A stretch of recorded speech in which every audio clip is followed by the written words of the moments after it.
Inilah rekaman video saat kobaran api menghanguskan sebuah minibus di Jalan Tol Insinyur Sutami, Kota Makassar. Api dengan cepat membesar dan menghanguskan seluruh bagian mobil. Petugas pemadam kebakaran menerjunkan 2 unit mobil pemadam untuk memadamkan api. Api baru bisa dipadamkan 1 jam kemudian. Beruntung saat kejadian, sopir berhasil menyelamatkan diri. Kami terima informasi di Makodam Karini atas teleponnya warga itu sekitar pukul 19.15.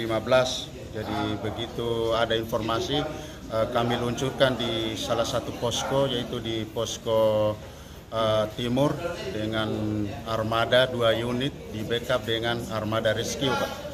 Penyebabnya itu katanya itu untuk informasi sementara itu katanya korsleting di depan mesinnya, karena katanya itu dia jemur baju sehingga dia lupa atau bagaimana, dia dari bandara.